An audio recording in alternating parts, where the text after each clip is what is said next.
5장 8절에서 10절입니다. 이사야 5장 8절에서 10절 제가 봉독하겠습니다. 가옥에 가옥을 이으며 전토에 전토를 다하여 빈틈이 없도록 하고 이 땅 가운데에서 홀로 거주하려 하는 자들은 화 있을진저 만군의 여호와께서 내기에 말씀하시되 정령이 허다한 가옥이 황폐하리니 크고 아름다울지라도 거주할 자가 없을 것이며 열가리 포도원에 겨우 포도주 한 바타가 나겠고 한 호멜에 종자를 뿌려도 간신히 한 에바가 나리라 하시도다. 아멘. 오늘 본문의 제목을 처음에 부동산 투기 이렇게 제목을 잡았는데 이 대한민국의 부동산 투기하고 조금 느낌은 달라요. 그래서 그냥 말씀 그대로 가옥과 전토 이런 제목으로 삼았습니다만은 지난주에 우리는 그 이사야 5장 1절에서 7절까지 포도원 노래를 보았죠. 그러니까 이스라엘을 포도나무로 비유해서 애굽에서 끄집어내서 극상품 포도나무로 하나님이 약속의 땅에 심었단 말이죠. 그런데 맺힌 열매는 뭐예요? 덜 포도, 먹을 수도 없는 그런 나쁜 열매를 맺었다는 거죠. 여러분, 예수님께서 사람을 뭐로 안다 그랬어요? 열매로 알리라. 그 사람의 열매를 보면, 그러니까 이 나무가 이런 걸 사과나무인지 배나무인지 어릴 때 묘묘가 알 수 있어요? 전문가 아니면 몰라요, 사실은. 이게 뭐 사과나무인지 배나무인지 어릴 때는 몰라요. 그런데 이 나무가 나중에 열매 맺으면 딱 안단 말이에요. 이건 사과나무다, 이건 배나무다. 이건 포도나무인데, 포도나무도 종류가 여러 가지거든요. 근데 똑같은 포도나무인데 그게 머루포도인지 캠벨인지 샤인머스켓인지 구별됩니까? 보통 사람 구별 안 돼요. 열매 딱 보면 열매를 알 수 있잖아요. 하나님께서 이스라엘 백성을 극상품 포도나무라 그래요. 가장 좋은 포도나무라 그래서 심었는데, 아니, 먹지도 못할 들포도가 맺혔어요. 그럼 하나님이 농사 잘못 지은 겁니까? 우리가 볼 때는 안 그래요. 아니, 하나님이 전문가라면 포도나무 진짜 좋은 거, 잘 열매 맺는 거 갖다 심으면 될 텐데, 왜 극상품 포도나무라고 심었는데 맺힌 게 들포도냐고요. 하나님 뭐 잘못된 거 아닙니까? 종자를 잘못 걸른 거 아니에요? 종자를. 사실은 이스라엘 백성들이 민족적 또는 혈통적으로는 뛰어난 면이 굉장히 많아요. 머리가 좋은 민족이잖아요. 노벨상 세계 최고 많이 받고 막 우리 어릴 때 막 그런 소리 많이 들었거든요.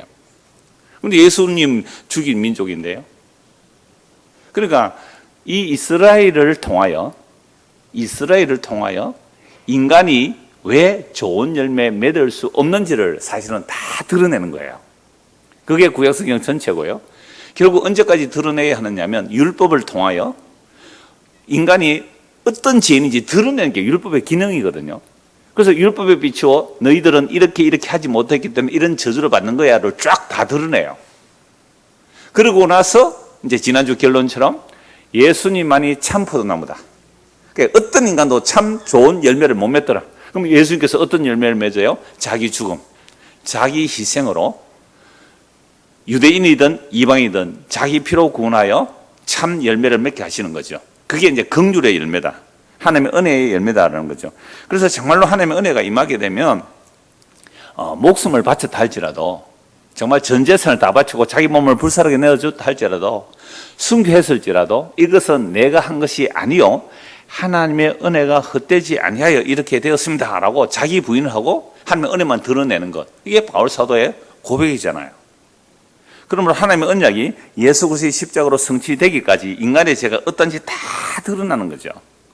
그래서 이스라엘이 맺는 열매가 어떠한지 이미 주어진 율법에 비추어서 그들의 모습을 다 드러내는 것, 이게 구약 성경이고 사복음서 안에 다 드러나는 거죠. 사복음서까지 다 드러나야 돼요. 그러니까 사복음서의 십자가가 정점이고, 그 다음에 사도행전에서 요한계시록까지는 그 십자가의 사건을 해석하는 것이다. 제가 전에 그런 말씀을 드렸죠.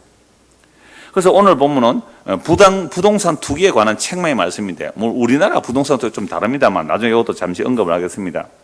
이것이 23절까지 이어지는 화이설진저 6번을 말씀하고 있어요. 그리고 오늘은 첫 번째 화이설진저, 이 부동산 투기에 관한 내용을 첫 번째로 다루고, 다음 주에 두 번째부터 6번째까지 화이설진저 이 내용을 다룰 거예요.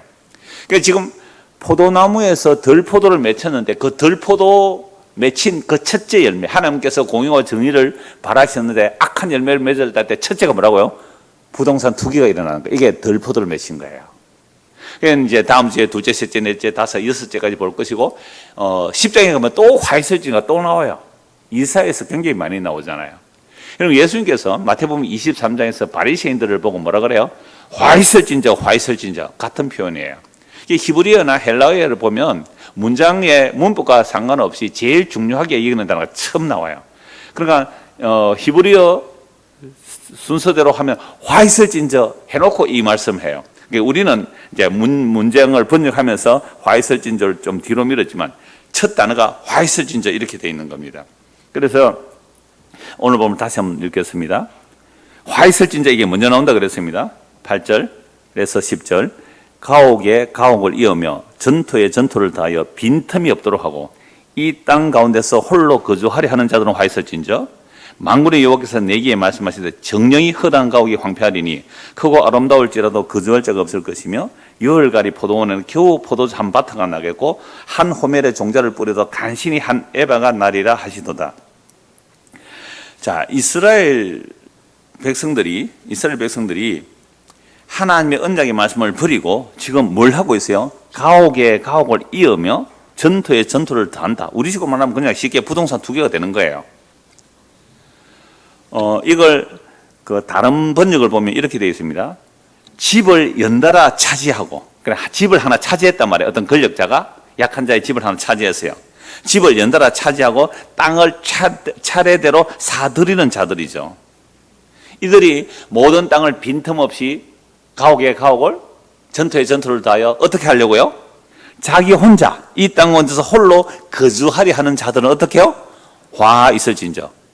자, 그런데 우리 대한민국에는 어떤 사람이 집을 한 채 샀어요? 두 채 샀어요? 세 채 샀어요? 네 채 샀어요? 어떤 땅도 막 계속 땅을 사고 샀어요? 그러면 여러분들 어떻게 하겠습니까? 여러분들이 그렇게 하면 안 좋겠어요? 아니, 우리 교회 다니는 사람이 어떤 집을 막 세 채, 네 채 막 샀어요. 땅도 막, 전토에 전토로 계속 땅을 샀어요. 그러면 여러분 어떻게 할까요? 아이고, 저주받았습니다. 이럴 거예요. 아이고, 복 받았습니다. 이럴 거예요. 자신이 없어요?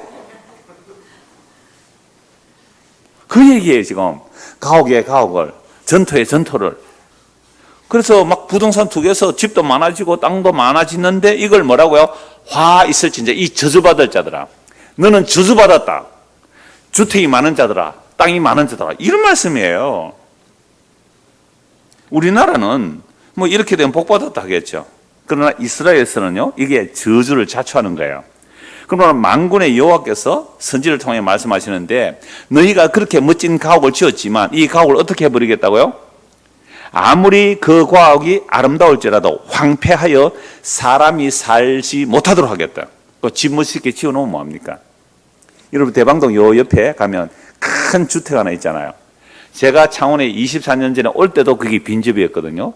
다른 데는 70평, 80평이 한 필지인데 이 대방동은 부자들 좀 살라고 보통 150평이 한 필지가. 근데 그 주택은 몇 개예요? 4필지, 4필지. 적어도 600평이 주택 하나가 들어서 있는 거예요. 제가 올 때부터 그게 빈집이었거든요. 그러더니 나무가 아름들이 24년 되니까 아름들이 나무가 자라고 풀들이 가득 차고 한번 들어가 봤거든요. 옛날 금요 공부하고 마치고 한번 가봤는데요. 대문은 다 부서 있고 아무나 들어갈 수 있어요. 그 젊은 애들 가면 범죄의 소굴처럼 돼 있는데 지금은 길도 없이 완전히 잔목이 우거져 있어요. 그게 누구들 말 들어보니까 어떤 회장님 집이었다 그러는데 여러분 600평짜리 멋진 집을 지었는데 어떻게 되어 있어요 지금은? 황폐하여 사람이 살 수 없는 거예요. 그 다음에요. 열가리 포도원에 겨우 포도주 한 바트가 난다. 이런 소를 가지고 10일 동안 갈 수 있는 밭이면 얼마나 크겠어요? 소를 가지고 하루만 갈아도 큰 밭이에요. 근데 소를 가지고 10일 동안 갈아야 되는 밭이면 얼마나 큰 밭일까요? 그렇게 큰 밭에 포도나무를 심었는데 얼마나 나왔다고요? 한 바트. 그러니까 우리식으로 쉽게 하면 한 말 정도 나오죠. 한 말. 적어도 10일 정도의 소로 밭을 갈 수 있는 그런 포도원 크기라면 500바트가 나와야 돼요.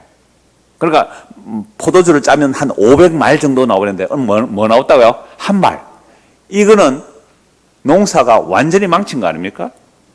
그리고 한 호멜의 종자를 뿌려도 간신히 한 에바가 나오리라.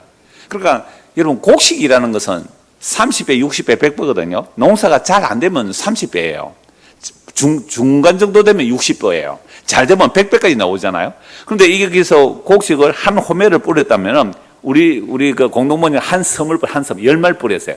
10마리 뿌렸다면 몇 마리를 거둬야 돼요? 최소한 30배면 300마리를 거둬야 되잖아요. 그런데 한 마리 거두었어요. 이거는 완전히 다 굶어 죽게 생겼어요. 다 굶어 죽게 생겼단 말이에요.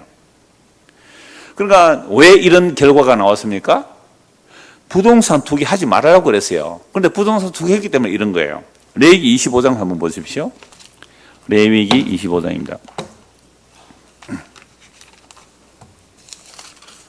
레위기 25장. 자, 레위기 25장에 보면 안식년이 나오고요. 그 희년이 나오고 그런 내용인데 25장 23절입니다. 25장 23절. 토지를 영구히 팔지 말 것은 토지는 다 내 것임이니라. 너희는 거류민이요 동거하는 자로서 나와 함께 있느니라. 너희 기업의 온 땅에서 그 토지 무르기를 허락할지니 만일 내 형제가 가난하여 그의 기업 중에서 얼마를 팔았으면 그에게 가까운 기업 물을 자가 와서 그의 형제가 판 것을 물을 것이요 만일 그것을 물을 사람이 없고 자기가 부유하게 되어 물을 힘이 있으면 그 판 횟수를 계수하여 그 남은 값을 산자에게 주고 자기의 소유지로 돌릴 것이니라. 그러나 자기가 물을 힘이 없으면 그 판 것이 희년에 이르기까지의 산자의 손에 있다가 희년에 이르러 돌아올지니 그것이 곧 그의 기업으로 돌아갈 것이니라. 토지는 영구히 팔지 말래요. 왜 그렇습니까? 토지는 하나님의 것이다. 그러니까 여호와의 전쟁으로 아브라함, 이삭, 야곱에게 약속하신 그 언약을 따라 여호와의 전쟁으로 가나안 땅을 차지했잖아요. 그래서 땅이 하나님 것이에요. 하나님께서 이스라엘 백성들에게 지파별로 크기별로 제비 뽑아 나누어 가지게 했죠. 그러니까 그 땅은 하나님께로부터 뭘 받은 거예요? 무상으로 공급받은 거예요. 무상으로. 물론 여호와의 전쟁에 참여했지만 이스라엘 백성들이 그 땅을 무상으로 받았기 때문에 제비 뽑아 나눈 땅은 사고 팔고 할 수가 없어요. 영구히 사고 팔고 할 수가 없는 거예요. 그러니까 부동산 사고 팔고 할 수 없는 것이 율법이에요. 약속의 땅입니다. 그런데 살다가 보면 진짜 어려움을 당할 수 있잖아요. 그러면 땅 자체를 못 팔지만 뭐는 팔 수 있다고요? 경작권이에요. 경작권. 너희의 기업에 온 땅 그 토지에 무르기를 허락하라. 경작권을 팔 수 있는 거죠. 그러니까 희년을 계기로 하는 겁니다. 앞으로 희년이 이 땅을 희년이 만약에 30년 남았다면 30년 경작할 수 있는 그 수익 가격만큼 받고 팔 수 있는 거예요. 그런데 만약에 내가 형편이 나아져서 1년 만에 또는 2년 만에 그 땅을 되물리려고 하면 언제라도 되물릴 수 있어요. 그 돈만 갚으면 얼마든지 되물릴 수 있어요. 근데 내가 넘기기 없어요. 그럼 누가 해줄 수 있어요? 친척이 땅을 되물려 줄 수 있어요. 대표적인 성경이 뭐예요? 룻기시죠. 보아스가 나오미의 남편의 그 기업 물을 자가 되어서 그 땅을 물려주지 않습니까? 그러니까 친척이 있어요. 근데 만약에 친척도 없으면 어떻게 됩니까? 희년이 되면 자기 기업으로 원래의 그 땅으로 돌아오게 된단 말이에요. 희년이 되면. 그래서 이스라엘 백성은 하나님이 소유주고 이스라엘 백성은 거류민 즉 소작인이에요. 그 23절 보시면요. 그 거류민 밑에 갑주가 되어 있잖아요. 또는 소작인. 거류민이라는 말은 하나님이 주인이고 이스라엘 백성은 뭐예요? 소작인이에요. 소작인. 그래서 농사 지으면 10분의 1은 어디에 갖다 드려야 돼요? 성전에 갖다 드려야 되잖아요. 제사장 살 수 있도록. 왜? 제사장 나라기 때문에. 근데 11조 한 게 아니죠. 나중에 왕을 세우니까 또 어떻게 해요? 또 11조를 더 내야 되고요. 군인을 보내야 되고 이렇게 되는 거죠. 어쨌든 이 구약 성경 전체가 경작권을 팔 수는 있지만 땅 자체는 사고 팔려고 할 수가 없어요. 그런데 문제는 이 레위기 25장의 안식년이나 희년을 성경에서 지켰다는 기록이 없어요. 그러면 안식년을 안 지킨 거예요. 희년을 안 지켰죠. 안식년과 희년을 안 지켰단 말은 경작권을 팔았는데 그 경작권이 원래의 주인에게로 돌아갔다? 안 갔다? 안 간 거예요. 그래서 내가 형편이 어려서 경작권만 팔았는데 빚을 못 갚으면 언제 돌려줘야 돼요? 희년 되면 그냥 무상으로 돌려줘야 돼요. 근데 희년 됐는데 안 돌려주고 그 경작권 파는 사람이 지고 있는 거예요. 이걸 지금 이사야 선지가 책망하는 겁니다. 그래서 안식년도 하나 안 지켰는데요. 역대하 끝에 보면 결국 이스라엘 백성들이 바벨론의 포로로 잡혀가면서 한꺼번에 70년의 안식을 지키게 만들어요. 여러분 전쟁에서 포로로 잡혀가는 것은 그냥 곱게 잡혀가는 거 아니잖아요. 내 눈앞에서 내 가족이 죽습니다. 내가 약혼했다면 약혼녀가 내 눈앞에서 빼앗긴다고요. 그냥 빼앗기겠어요? 험악한 꼴을 당하고 빼앗기잖아요. 내 눈앞에서 내 자식이 죽는다고요. 그렇게 포로로 잡혀가서 땅이 안식년을 지키듯이 70년 동안 안식년을 지켰다. 그러니까 하나님의 언약은요, 하나님의 언약이 더 중요한 거예요. 너희들이 포로 잡혀가고 자식이 죽고 그냥 집이 불타고 성벽이 불타고 예루살렘 성전이 파괴돼도 나는 내 언약 지킬 거야. 여러분, 하나님의 자기 언약을 지키는 것이 이스라엘 백성들이 완전히 나라가 망해서 포로 잡혀가는 것, 이것보다 나는 내 언약 지키는 게 더 중요해. 그래서 제가 성경을 왜 언약을 따라서 보는지 하면 그런 개념이에요. 그냥 안식년 안 지킨 거예요. 희년 안 지켰잖아요. 완전 나라 망해버리는 겁니다. 그래서 구약성경 전체를 보면 아예 안식년 안 지켰고 희년 안 지켰잖아요. 그래서 왜 그러냐? 첫째가 뭐라고요? 첫째가 부동산 투기라는 거죠. 첫째가 부동산 투기예요. 그래서 신명기 28장도 한번 보십시오. 하나님의 언약을 어기면 어떻게 될지를 신명기 28장에서 잘 다루고 있는데요. 민수기 28장, 신명기 28장 38절, 39절만 보겠습니다. 신명기 28장 15절 이하 전체가 저주의 저주가 퍼부어지는데요. 그런데 그 저주와 저주가 퍼부어지는 이유가 뭘까요? 자, 15절 먼저 볼까요? 신명기 28장 15절. 네가 만일 내 하나님의 여호와의 말씀을 순종하지 아니하여 내가 오늘 네게 명령하는 그의 뭐요? 모든 명령과 규례를 지켜 행하지 않으면 이 모든 저주가 네게 임할 거다.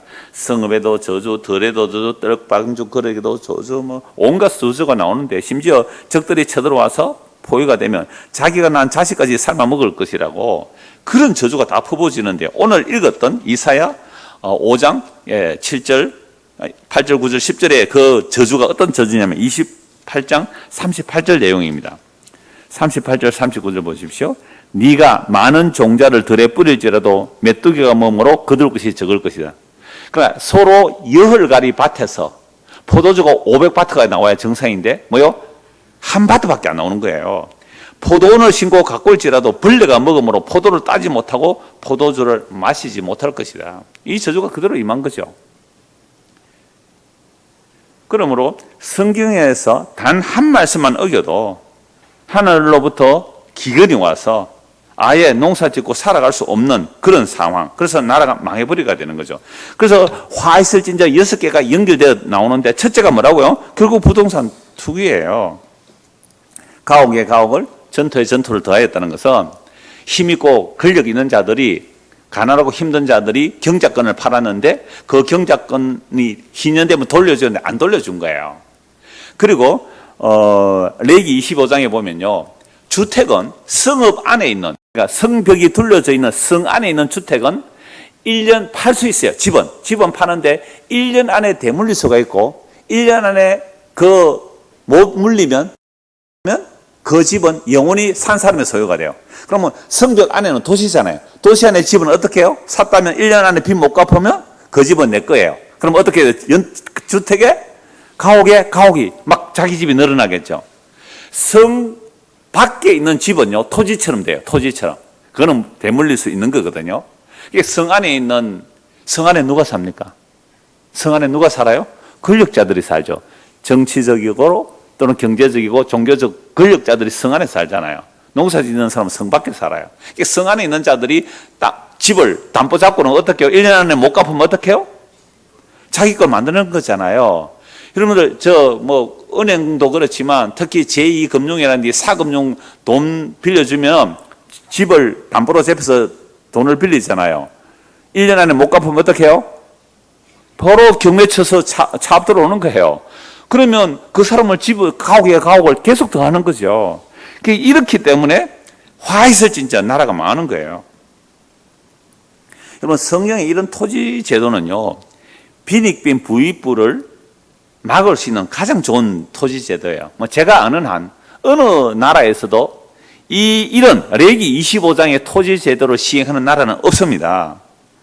그러니까 이스라엘 나라에 이 좋은 법을 주셨지만 결국 이스라엘 안에서 부동산 투기가 일어났다는 것은 이스라엘 백성들이 맺은 열매가 덜 포도예요. 그래서 하나님께서 그 포도 울타리를 거두어서 덜 짐승들이 와서 먹게 해버리죠. 그래서 북이스라엘은 아수르에 망하고 남유다는 바벨론 포로 잡혀갑니다.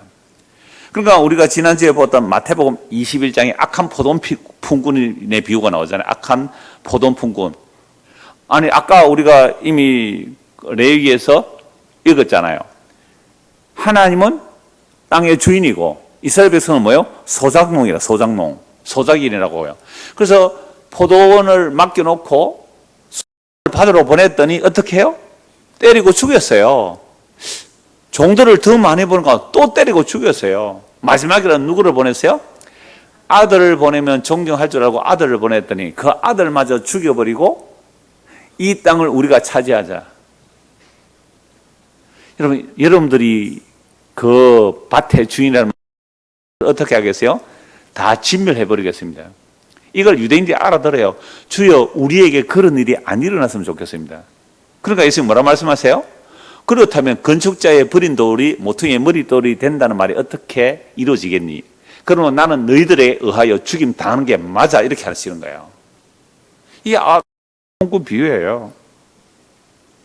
그럼 오늘 우리는 어때요?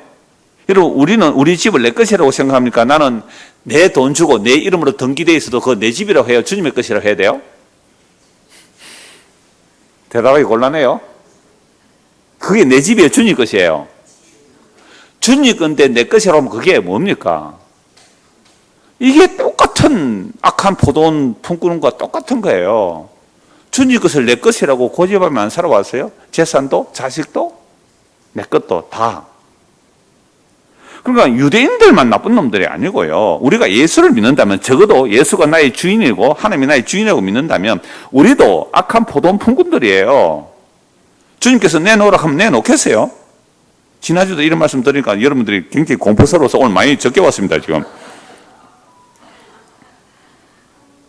그러니까 우리 인간이요, 자기가 주인인 줄 알고 살아가는 이 모습이 바로 하나님의 주인됨을 배척하는 죄입니다. 그런데 누가 이것을 죄로 알고 살아갈까요? 오히려 자기의 소유가 늘어나면요, 야, 이번에 집 한 채 더 샀다면서요. 이번에 땅을 더 샀다면서요. 막 그거 축복이라고 해주잖아요. 그런데 세상에서야 뭐 땅을 사고 집을 사면 축복이라고 많이 사면 말하겠지만 만약에 교회가 하나님의 말씀을 진리로 믿는 교회가 교인들이 막 부동산 늘어났다. 주택에 주택을, 땅에 땅을 사들고 늘어났다. 그러면 자기도 좀 양심이 찔리면 또 교회당 헌금도 많이 할까요? 덩달아 교회당의 부동산도 늘어나겠죠. 그걸 축복이라고 말한다면 결단코 교회 아닙니다. 성경을 하나님의 말씀을 안 믿는 자들의 모임이죠. 심각하죠. 적어도 우리가 레위기 25장을 안다면 이 땅의 부동산 정책 그리고 그 부동산 정책에 따라 내가 어떻게 투기해서 한몫 보자는 생각들 교인이 할 수가 없는 거예요. 어떤 분이 이렇게 설교했더니 교인들이 많이 떨어져 나갔다 그러더라고요. 저 서울의 강남에 사는 사람들은요. 부목사가 이 설교 레위기 25장 설교하니까요. 조용히 부르더래 담임 목사가. 왜요? 우리 교회 강남에 땅 부자들이 얼마나 많은데 네가 감히 그런 소리를 해가지고 내 목회를 망치려고 하느냐. 당장 나가. 실제로 그런 일이 있었대요. 우리나라 토지제도에 대해서 잠시 말씀드리고 오늘 성경적 그 토지제도의 말씀을 결론 내리려고 합니다. 여러분 대한민국이 일제강점기 때는 땅이 다 누구 거예요, 사실은. 일본이 지배하고, 물론 대지주들 눈치를 보기 때문에 대지주들의 땅은 일본에서 관리하기 위해서 대지주들을 일본이 회유책으로 그들의 땅을 인정해줘요. 그러면야 대지주들이 일본에 협조할 거 아니에요. 그래서 이제 일단 해방이 됐어요. 4,904년 해방이 됐는데, 해방되고 나서 또 뭐예요? 이념전쟁으로 북한과 남한이 어떻게 해요? 남북으로 분단되죠. 자, 그렇게 분단됐을 때요, 토지 개혁을 남쪽과 북쪽 어느 쪽에서 먼저 했는지 아세요? 토지 개혁을. 북한이 먼저 했을까요? 남한이 먼저 했을까요? 관심 별로 없죠? 땅이 없으니까. 남한의 이승만 대통령 때 토지 개혁을 남한이 먼저 했어요. 남한이 한 5, 6개월 정도 더 빨리, 그 정확한 날짜는 일부러 뭐 설교 시간에 그거 다 할 수 없어서 정확하게 날짜는 계산돼 남한이 먼저 했어요. 그래서 남한의 토지계획, 이승만 때 토지계획은요, 유상 몰수 유상 분배였어요. 이 뭔 말이냐면 대지주들을 설득하는 거죠. 그래서 땅 비싸게 내지 말고 적당한 가격에 내라. 정부가 땅을 사마. 그 다음에 소작농들에게 너무 비싸게 팔지 말고 적절한 가격에 소작농들에게 땅을 사라. 그렇게 해서 이 소작농들이 자기 땅을 챙길 수 있는 거죠. 그런데 소작농들은 가난하잖아요. 그래 가난하지만 소작료 낼 것, 몇 년 동안 낼 것을 좀 장기 절이 융자를 해주는 식이죠. 그러면 자기 땅을 살 수가 있는 거예요. 평생 소작농들은 자기 땅 가지는 게 소원인데 그렇게 했더니 뭐 어느 이제 소작농들이 자기 땅을 살 수가 있잖아요. 그 소작료 지불하는 돈으로 땅을 살 수 있으니까요. 이 정책을 남한이 먼저 시행을 했습니다. 근데 이제 북한이 간첩들을 미리 막 남북한 전쟁 일어나기 전으로 막 간첩 보내고 했을 거 아니에요. 공산주의자들이 간첩들이 와서 뭐라 그래요? 야, 저 대주주 나쁜 지주놈들 다 죽이고 그 땅을 우리가 어떻게 해요? 다 똑같이 나눠 가진다. 막 이런 사상을 전했을 때 많은 사람들이 완장차고 지주들 막 잡으러 다니고 그랬거든요. 왜 그랬을까요? 그동안 대지주들의 횡포가 있잖아요. 물론 착한 무슨 부자는 되게 착해서 백성들이 보호해줬다 그런 말이. 하여튼 대부분의 지주들은 좀 악질 지주였어요. 특히 일제강점기를 거치면서 더 악질 지주가 되었기 때문에 이런 내용은 그 박경리 씨의 토지라는 내용은 참 잘 나오는데요. 하여튼 땅, 토지. 이런 문제를 개혁을 남한이 먼저 했어요. 근데 이제 간첩들이 와서 야, 우리는 무상 분배해준다라고 했을 때에 진짜 가난한 자들은 그런 선한 자들이 있지만 그러나 소작농들이 자기 땅을 받았잖아요. 그럼 이 땅을 내가 어떻게 해요? 지켜야 되잖아요. 그래서 한국 전쟁이 일어났을 때 이들은 그 공산주의 사상에 안 넘어간 거예요. 이거 굉장히 중요한 한국 전쟁의 승리의 요인 중에 하나로 꼽아요. 근데 지금도 제3세계에는요, 제3세계에는 대지주가 누구냐면 정치 권력자들. 그래서 정치 권력, 완전히 막 독재하는 정치 권력자들, 그 다음에 대주교, 종교 권력자들. 이들이 땅을 거의 다 차지하고 있어요. 그런 나라들은 공산주의 혁명이 일어날 요소가 굉장히 많아요. 그러니까 빈익빈 부익부가 심하면 심할수록 공산주의 혁명이 일어나기 쉬운 거죠. 물론 공산주의가 이미 망한 이론이지만 혁명을 뒤집으려면 아직도 제3세계는 그런 일들이 일어나요. 그런데 미국에 제가 헨리 조지의 얘기가 가끔씩 했는데요. 19세기 사람이잖아요. 벌써 100년이 넘은 사람인데 이 사람은 정통 경제학자는 아니지만 신문기자도 하고 해서 자기가 공부를 해서 자기가 경제학 원리를 했는데 그게 진보와 빈곤이에요. 어떻게 나라가 총액으로 부자가 엄청난 부자가 됐는데 왜 빈익빈 부익부가 이렇게 크게 심할까? 이거 굉장한 사회 문제거든요. 지금 우리나라 빈익빈 부익부가 심하대요? 아니면 완화돼요? 가면 갈수록 심하대요. 빈익빈 부익부가 심하대요. 그러니까 어떻게 해요? 에라이 모르겠다 칼 들고 아무나 막 찌르고 다니잖아요. 그게 다 이 사회적인 구조 문제로 일어나는 거 있어요. 그러니까 이 헨리 조지가 왜 이럴까? 왜 나라의 총 생산량 수익은 커지는데 왜 빈익빈 부익이 이렇게 심해야 될까 했을 때 딱 한 가지 잡아낸 게 뭐예요? 토지 문제였어요. 물론 이번 성경을 봤겠죠. 라고 보고 토지 단일세를 주장한 겁니다. 빈익빈 부익부가 심화되지 않는 가장 좋은 방법은 레기 25장 법이거든요. 그러니까 이스라엘 땅에는 빈익빈 부익부가 심화될 수가 없는 거예요. 신년되면 자기 땅이 돌아오잖아요. 그러니까 브라질이라든지 제3세계 또 남미 이런 쪽에요. 저 앞에 가면 그런 걸 제가 청년에 좀 읽어봤어요. 보니까 예를 들어서 제가 전에 쉬운 예를 금요일 공부할 때 말씀드린지 모르겠습니다만 내가 땅은 없는데 어떻게 배를 하나 구입했어요. 생선을 잡아왔다면 바닷가에서 물고기를 잡아왔어요. 잡아왔는데 항구에 접안을 해야 되잖아요. 내 땅이 없어요. 그러면 항구에 땅이 있는 사람은 접안 시설을 만들어 놓고 배삭을 받는데 얼마나 받을까요? 이건 불어넣기의 값이에요. 신선한 생물을 빨리 배에 접안해서 그걸 파서 팔아야 되는데 땅 못 온다 그러면 어떻게 해요? 그러니까 이거는 노동력 착취를 땅으로 하는 그런 구조적이 굉장히 많아요. 그러니까 이 헨리 조지라는 사람, 도 미국에서 그걸 이론을 발표했는데 이미 기득권 경제학자들이 그 경제 권력을 가진 사람들과 함께 완전히 그 제도를 비판하고 아예 그 이론이 성립되지도 못하게 해버렸잖아요. 그러나 지금도 끊임없이 비리부 부인이 심화되고 있어요. 자본주의권은 다 그래요. 그래서 지금도 제3세계는 정치, 종교 권력자들이 대지주가 되어 있는 나라들은요, 비리 부위가 심할 수밖에 없어요. 그래서 오늘 저거 이러면 예수 믿는 사람이잖아요. 예수 믿는 사람은 뭘 믿고 살아요? 성경의 말씀을 믿고 살죠. 그럼 오늘 우리는 이 대한민국의 부동산 정책을 볼 때에 믿음의 사람들 어떻게 살아야 되겠는가? 이거 좀 말씀을 나누고자 합니다. 열왕기상 21장 한번 보실래요? 열왕기상 21장입니다.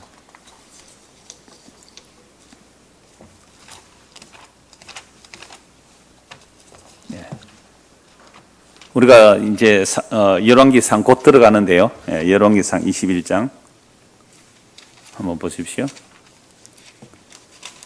무시무시합니다. 땅을 하나님 것이기 때문에 사고 팔지 말라고 했거든요. 이스라엘 땅을 사고 팔고 할 수 없어요. 경작가만 사고 팔 수 있는데 열왕기상 21장 1절부터 보시죠. 이 아합 시대입니다. 아합이 어떤 왕인지는 아시죠? 아합의 아내는 누굽니까? 이세벨. 이 이세벨은요, 시돈 사람의 왕 엣바알의 딸이죠. 아예 바알 숭배자의 딸이에요. 이세벨은요, 그냥 바알 숭배로 똘똘 뭉친 여인이에요. 오늘날로 말하면 완전 자본주의의 화신이에요. 그런데 아합과 이제 정략적 결혼을 했겠죠. 자, 21장 1절 보십시오. 그 후에 이 일이 있느니라. 이스라엘 사람 나봇에게 이스라엘에 포도원이 있어 사마리아의 왕 아합의 왕궁에서 가깝더니 아합이 나봇에게 말하 이르되 네 포도원이 내 왕궁 곁에 가까이 있으니 내게 주어 채소밭을 삼게 하라. 내가 그 대신에 그보다 더 아름다운 포도원을 내게 줄 것이요 만일 네가 좋게 여기면 그 값을 돈으로 네게 주리라. 이런 왕이 왕궁 곁에 나봇의 포도원이 있으니까 여러분 같으면 어떻게 하겠어요? 땅값 많이 주겠대요. 좋은 땅 바꿔주겠대요. 대토해 주겠다는 거죠. 어떻게 하실래요? 왕이 요구한대, 왕이. 그러면 나봇 한번 뭐라고 말하는지 보십시오. 나봇이 아합에게 말하되 내 조상의 유산을 왕에게 주기를 여호와께서 금하실지로다. 야, 나봇은 뭐예요? 율법을 지키는 사람 아닙니까? 레위 25장 보세요. 아합도 북이스라엘 왕이잖아요. 레위 25장 보세요. 땅 사고 팔고 할 수 없어요. 나 못 팔아요. 이스라엘 사람 나봇이 아합에게 대답하여 이르기를 내 조상의 유산을 왕께 줄 수 없다 하므로 아합이 근심하고 답답하여 왕궁으로 돌아와 침상에 누워 얼굴을 돌고 식사도 안 합니다. 그러니까 아합도 뭐는 아는 거예요? 율법을 아니까 강제로 어떻게 할 수는 없잖아요. 땅 사고 팔고 못하는 거 레위 25장에 나오니까. 그러자 5절 이하에 보면 그의 아내 이시벨이 그에게 나와 이르되 왕의 마음에 무엇을 근심하여 식사를 아니합니까? 왕이 그에게 이르되 내가 이스라엘 사람 나봇에게 말하여 이르기를 네 포도를 내게 주되 돈으로 바꾸거나 만일 네가 좋아하면 내가 그 대신에 포도를 네게 주리라 한즉 그가 대답하기를 내가 내 포도를 내게 주지 아니하겠노라 하기 때문이다. 이시벨이 뭐라 그래요? 아이고 이 병시 쪼다 같은 게 딱 그 말 해요. 7절 보세요. 그의 아내 이시벨이 그에게 이르되 왕이 지금 이스라엘 나라를 다스리냐니까? 아이고 병신 같아. 네가 어떻게 왕이 돼가 이스라엘 백성들 이 다스리게 이 말이잖아요. 왜? 이 여자는 무슨 사상으로 가득해요? 바알 숭배, 풍요와 다산. 풍요와 다산의 신을 섬기는 자본주의의 화신이에요. 근데 이스라엘 땅 사고 팔고 못한다고 율법에 있으니까 아합은 그래도 율법을 좀 알아서 율법대로 나는 어떻게 못한다니까 바보 같은 왕아 그래가지고 백성 다스리겠느냐 나에게 맡기세요 라고는 어떻게 해요? 아합의 이름으로 가짜 편지를 씁니다. 나봇이 여호와를 욕하고 왕을 욕했다. 깡패 둘이 돈 주고 사가지고 두 명의 증인이 있으면 되잖아요. 그래서 나봇을 돌려쳐 죽여버립니다. 그 나봇의 피를 개들이 핥죠. 그러니까 이 이시벨이 아합에게 와서 왕이시여 나봇 처리했습니다. 포도원 보러 가시죠. 이제 아합이 신난다고 어떻게 해요? 포도원 구경하러 갈 때 누가 나타납니까? 엘리야가 딱 등장하죠. 엘리야가 뭐라고 전합니까? 17절 보십시오. 여호와의 말씀이 디셋 사람 엘리야에게 임하여 이르시되 너는 일어나 내려가서 사마리아에 있는 이스라엘의 아합 왕을 만나라. 그가 나봇의 포도원을 차지하러 그리로 내려갔나니 너는 그에게 말하여 이르기를 여호와의 말씀에 네가 죽이고 또 빼앗았느냐? 누가 한 거예요? 사실은 이세벨이 했지만 그게 아합의 일이에요. 아니 이스라엘의 왕으로 율법으로 백성을 잘 돌보고 잘 섬기게 할 왕이 죽이고 빼앗잖아요. 여러분, 다윗과 아합이 같아요, 달라요? 다윗도 죽이고 빼앗잖아요. 우리야 죽이고 아내 빼앗아 가잖아요. 아합도 죽이고 빼앗아 가요. 근데 아합은요, 사실은 자기 마누라가 그러잖아요. 다윗은 진짜 자기가 그래요. 여러분, 인간의 죄와 악함이 성경에는 그대로 드러냅니다. 성에 그대로 드러내요. 아합의 죄나 다윗의 죄나 다를 바가 뭐 있어요? 죽이고 빼앗잖아요. 죽이고 빼앗는 거. 그래서 다윗은 얼마나 자기 죄가 뭔지를 알고 성경에 처절하게 자기 죄가 어떠함을 고백하잖아요. 자, 그래서 아합에게 죽이고 빼앗았느냐 하셨다고 또 거기에 이르기를 여호와의 말씀이 개들이 나봇의 피를 핥은 곳에서 개들이 네 피, 곧 네 몸의 피도 핥으리라 하였더라. 아합이 엘리야에게 이르되 내 대적자여 네가 나를 찾았느냐 대답하되 내가 찾았노라. 네가 네 자신을 팔아 여호와 보시기에 악을 행하였으므로 여호와의 말씀이 내가 재앙을 네게 내려 너를 썰어버리되. 이런 왕 하나가 잘못하면요 왕만 썰어버리는 게 아닙니다. 네게 속한 남자는 이스라엘 가운데서 매인자나 노인자를 다 멸할 것이요 또 네 집이 느바스의 아들 여로보암의 집처럼 되게 하고 아히야의 아들 바세의 집처럼 되게 하리니 이는 네가 나를 노하게 하고 이스라엘이 범죄하게 한 까닭이라 하셨고 이세벨에 대하여도 여호와께서 말씀하시되 이르시되 개들이 이스라엘 성읍 곁에서 이세벨을 먹을지라. 아합에게 속한 자로서 성읍에서 죽은 자는 개들이 먹고 들에서 죽은 자는 공중의 새가 먹으리라 하고 하셨느니라. 예로부터 아합과 같이 그 자신을 팔아 여호와 앞에서 악을 행한 자가 없으면 그를 그의 누가요? 아내 이세벨이 충동하였습니다. 그가 여호와께서 이스라엘 자손 앞에서 쫓아내신 아모리 사람의 모든 행함같이 우상에게 복종하여 심히 가증하게 행하였더라. 결국 이 말씀대로 이세벨은요 아합이 먼저 죽죠. 아합이 전쟁터에서 부상을 입어서 그 수레를 강가에 갖다 놔뒀더니 개들이 그 피를 핥죠. 이세벨은 예후가 반역해서 이세벨을 창으로 던져내니까 내시들이 이세벨을 창밖으로 던지죠. 한 잔 먹고 있다가 그래도 왕의 그 아내가 왕의 딸인데 장사 지내러 하고 가보니까 어떻게요? 개들이 다 뜯어먹어버리고 손바닥 발바닥 하고 해골만 남았어요. 엘리야의 예언대로 됐죠. 그러면 왜 이 아합과 이세벨이 이렇게 비참하게 죽임을 당합니까? 레기 25장 어긴 거예요. 하나님의 땅은 사고 팔고 할 수 없는 거예요. 근데 나봇은 정말 하나님 말씀대로 살았던 사람이잖아요. 너는 왕이라도 나는 내 땅 못 팔겠습니다라고 했을 때에 나봇을 죽이고 땅을 차지해버렸잖아요. 죽이고 빼앗았느냐. 그래서 아합과 이세벨은 정말 저주받아 개들이 피를 앓고 개들이 잡아먹어버린, 뜯어먹어버린.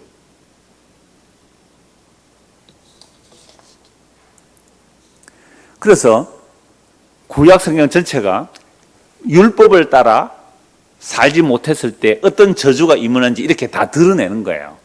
한 곳 더 보시죠. 미가서 2장입니다. 미가서 2장.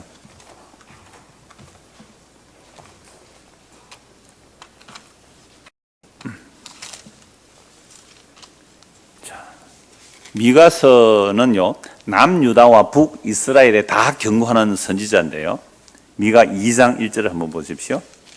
미가서 2장 1절에서 3절입니다. 그들이 침상에서 죄를 꾀하며 악을 꾸미고 날이 밝으면 그 손에 힘이 있으므로 그것을 행하는 자는 화 있을진저. 여기도 뭐가 선포되죠? 화가 선포되죠. 그러니까 침상에서 죄를 꾀하는 거죠. 야, 날 밝으면 내가 어느 집을 하나 삼킬고 어느 땅을 하나 삼킬고 요걸 꾸미고 있는 거죠. 밤새도록. 날이 밝으면 뭐가 있었어요? 자기 손에 힘이 권력이 있기 때문에 돈이 있기 때문에 그것을 행하는 자는 화 있을진저. 여러분들은 밤에 무슨 생각하고 삽니까? 내일 날 새면 나는 희생하러 가야지, 나는 섬기러 가야지, 난 하나님 말씀에 순종하러 가야지 이렇게 밤새도록 생각합니까? 아니면 날 새면 돈 좀 더 많이 벌어야지 이러고 삽니까? 그러니까 우리에게 다행히 힘이 없어서 다행이지. 우리가 힘이 있었다면 어떻게 하겠어요? 가옥에 가옥을, 전투에 전투를 더 할까요? 안 더 할까요? 이 우리나라 토지 정책 보면요, 세금 정책으로 막 잡으려고 하다가 그래도 어느 정도 눈치 때문에 못해요. 왜? 표를 의식하니까. 그럼 정권 달리면 또 달라집니까? 부동산 막 거품 일어나서 막 다 죽는다고 소리 나니까 막 세금을 깎아준다 그러고 막 그러잖아요, 또. 그래도 또 집값 오른다고 막 얘기하고 분위기 띄우고요. 미국에서도 그 모기 이론 때문에 완전히 그 거품 붕괴되잖아요. 뭐 경제학자들마다 뭐 여러 가지 다르게 해석하지만은 우리도 만약에 돈이 많다면 어떻게 했을까요? 힘이 있다면요? 밤새도록 연구해가 자 내일은 어디에 집 하나 사러 갈거? 내일은 어디에 갈거? 그러지 않았을까요? 힘이 없어서 여기 와 있는 거죠. 힘이 있다면 여기 안 앉아 있어. 뭐하러 어디서 여러분 한때 이 창원에 우리가 산 아파트 막 3억짜리가 막 9억까지 올라가고 그랬잖아요. 부산에 이런데요 경남 지역에 서울 쪽에서 뭐 일타 강사죠. 일종의 부동산 경매 일타 강사들 오면요 줍줍한데요. 아세요 여러분들 이게 무슨 말인지?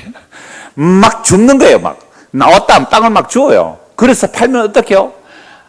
사서 등기해 놓고 일주일 만에 팔면 벌써 뭐 몇천만 몇억씩 버니까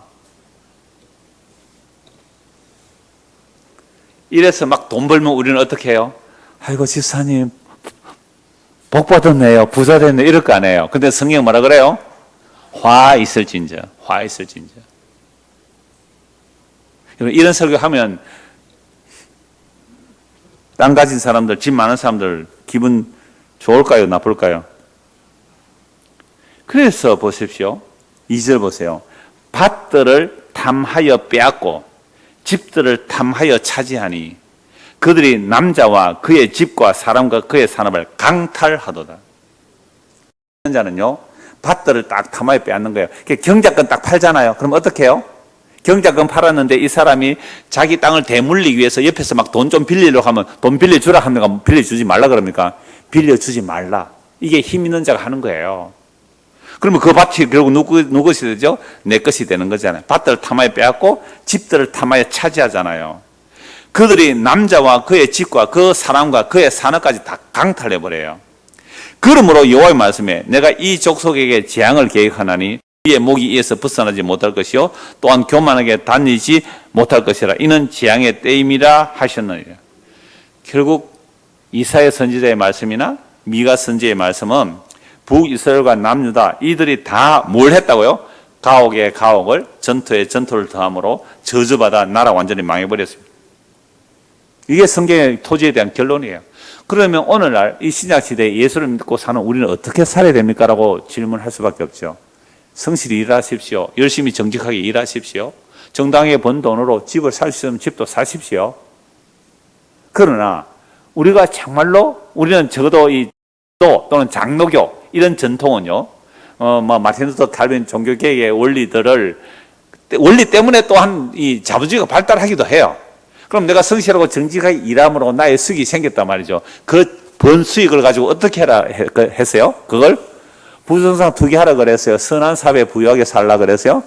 이게 원래 장로교 전통이에요. 선한 사업에 부유하라. 선한 사업에 많이 서라. 너가 정말 성실하고 정직하게 일해서 수익이 생겼다면 그거를 가지고 너의 탐욕을 위해서 쓰지 말고 하나님의 선한 사업을 위해서 쓰라라고 성경도 나와 있거든요. 그런데 이런 말을 정말로 강조할 수 있나요? 이 대한민국이라는 현실 속에서 교회가 이런 말을 정말로 강조할 수 있나요? 그래서 히브리서 11장에 보면 모든 믿음의 사람들은요 이 땅에서 어떻게 살았다고요? 외국인과 나그네로 살았어요. 왜요? 눈에 보이는 하늘과 땅은 영원한 내 집이 아니거든요. 그래서 새 하늘과 새 땅을 바라보면 이 땅에서 외국인과 나그네로 살 때 하늘에 계신 하나님께서 내가 너의 하나님이라 일컬음을 받는 것을 내가 부끄러워하지 않는 거야 라고 말씀하시는 거예요. 하나님이 우리 보고 부끄러워할 수 있다는 거예요. 어떤 사람 부끄러워한다고요? 너희가 다시 살리심을 받았다면 위의 것을 찾아야 되는데 위의 것을 안 찾고 맨날 교회 와서 하나님 이번에 어느 집 살면 돈 벌겠습니까? 어느 땅 사면 부자 되겠습니까? 이러고 있다면 나는 너가 부끄러워 이랬을 거 아니에요. 옛날에 한 10년쯤 전인가 어떤 분이 그런 얘기를 하더라고요. 어느 목사님이 그런데요. 어디 목사님 저 아파트 살까요? 하면 사라 말라 목사가 기도해보고 얘기해 준대요. 그래서 어디 가서 아파트 그거는 사라 그러더래요. 그래서 샀더니 2억 주고 샀는데 갑자기 4억 됐다 그래요. 나도 그 교회 등록하고 싶어요. 물론 2억이 없어서 등록해봤자 효과도 없지만 이런 얘기가 교회 공공연히 실제로 그런 일이 있었다 그래요. 가옥에 가옥을 전투에 전투를 더한 결과가 빈익빈 부익부가 더 심해져서요. 나라 망하는 꼴이에요. 왜 젊은이들이 결혼 안 합니까? 우리나라 인구 50% 이상이 지금은 수도권이에요. 서울, 경기도 수도권이에요. 위성도시 수도권이에요. 50% 그게 직장이 많이 올라가잖아요. 근데 젊은이가 언제 무슨 일을 해서 돈을 얼마나 벌어야 전세 하나 마련하겠어요? 전세가 5억, 6억이에요. 조그마한 집 하나 전세가 5억, 6억 아닙니까? 좀 괜찮은데 얼마예요, 서울에? 수십억, 수십억. 무슨 수로 집 짓고 안아놓고 살겠어요? 포기하는 거예요. 그냥 즐기며 살자. 즐기며 살자. 희망 없어요. 그래서 M 포기 시대가 왜 온 거예요? 부동산 아닙니까? 근데 교회가 그런 것을 부추기고 있다고요? 성경 보사하는 거죠, 성경. 그래서 히브리서 11장의 믿음의 사람들은 이 땅에서 외국인과 나그네로 살았는데 이들은 새 하늘과 새 땅에 그 새 예루살렘이잖아요. 이 땅은 부동산 투기를 할 수 없는 나라예요. 이 땅은 예수 그리스도의 십자가의 피로 우리에게 무상으로 주어지는 거잖아요. 그 나라를 우리는 값없이 은혜로 받은 자들이거든요. 그렇게 정말로 이 약속의 말씀을 믿고 우리가 비록 땅에 발디고 살지만 거듭나서 위의 것을 찾는 사람이라면 이 자본주의가 팽배한 이 대한민국의 현실 속에서 어떻게 살아갈까요? 라고 물으면 여러분들이 답을 해준다고 합니다. 어떤 사람에게. 어느 성경으로 답을 해드리고 싶어요? 정확하게 성경 나와 있어요. 디모데전서 6장 보고 마무리하죠. 디모데전서 6장입니다. 위의 것을 찾으라는 말씀은 너무너무 많이 말씀이 나오고요. 디모데전서 6장.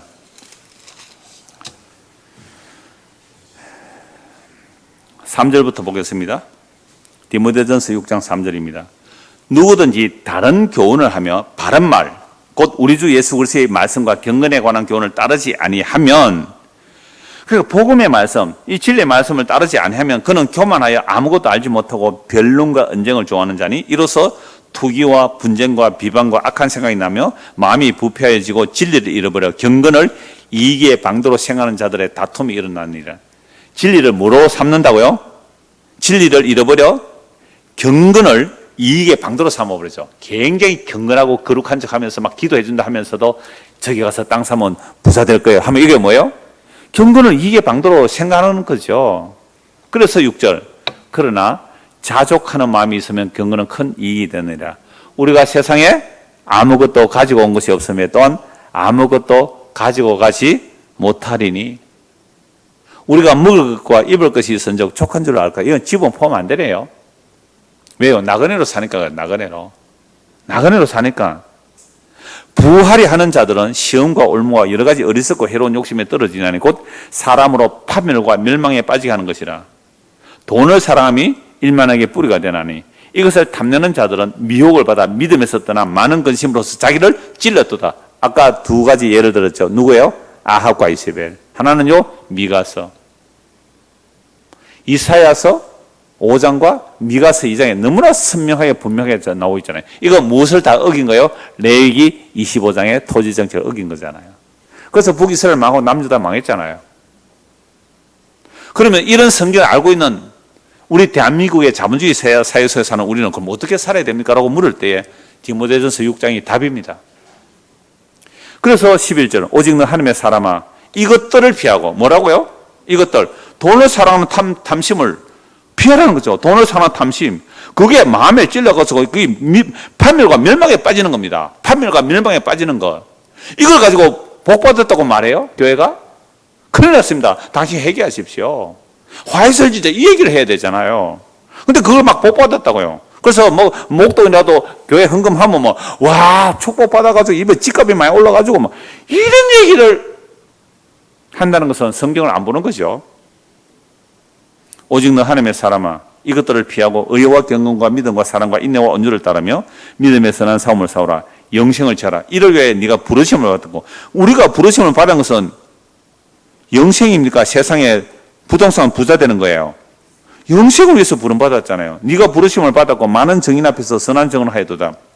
만물을 살게 하신 하나님 앞과 본디오 빌라도를 향하여 선한 정을 하신 그리스도 예수 앞에서 내가 너를 명한, 얼마나 두려운 말씀이에요. 바울이 디모데 젊은 목회자에게 하는 말이 뭐예요?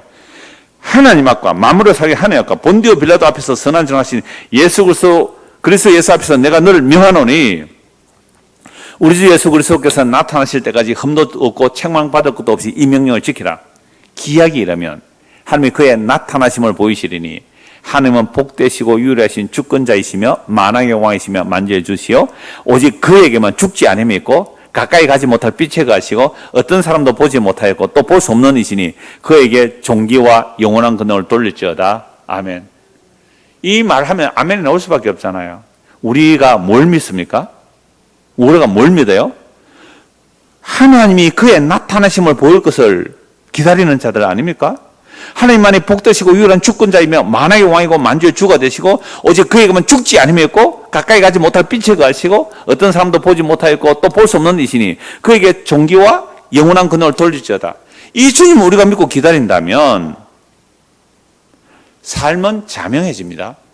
믿음의 삶은 분명해지는 거죠. 17절 네가 이 세대에서 부한 자들을 명하여 마음을 높이지 말고 정함이 없는 재물에 소망을 두지 말고 오직 우리에게 모든 것을 후히 주사 누리게 하시는 하나님께 두며. 그러니까 재물을 믿고 살면 망하는 길로 가는데 우리의 소망을 후히 주시고 어떻게 해요? 누리게 하시는. 그럼 우리가 먹고 마시고 사는 일을 정말 50년 전에 비하면 우리는 지금 재벌들이에요. 100년 전에 비하면요. 이거 완전히 우리 모두가 다 재벌들이에요. 그렇게 후히 주시는데도 우리는 지금 어떻게 해요? 전부 부족하다 그래요. 죽을 지경이라 그래요. 세상에 후히 주시고 누리게 하신 하나님께 소망을 두라는 거죠. 그러면서 18절 선을 행하고 선한 사업을 많이 하고 나누어 주기를 좋아하며 너그러운 자가 되게 하라. 이것이 장래에 자기를 위하여 좋은 터를 쌓아 참된 생명을 취하는 것이다. 이렇게 하면 생명을 취한다는 말이 아니라 정말 우리가 예수 그리스도를 믿고 성령이 우리에게 임했다면 이런 식으로 사는 것이 자연스러운 거야. 이 말씀이 이렇게 이끌어가는 거야. 그래서 성경에 약속된 성경의 믿음의 사람들, 온전한 믿음의 사람들은 이런 길로 갔다고 말씀을 하는 거예요.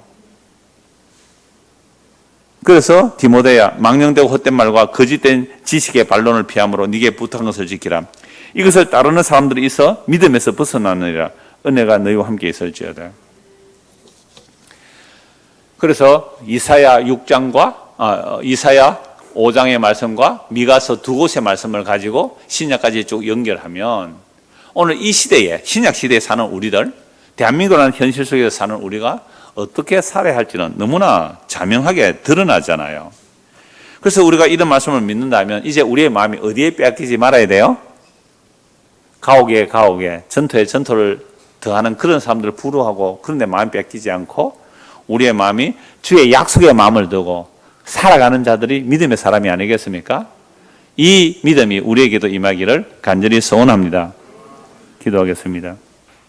하나님 아버지, 성경은 너무나 분명합니다. 보이는 것은 잠깐이며 보이지 않는 것은 영원하다고 말씀합니다.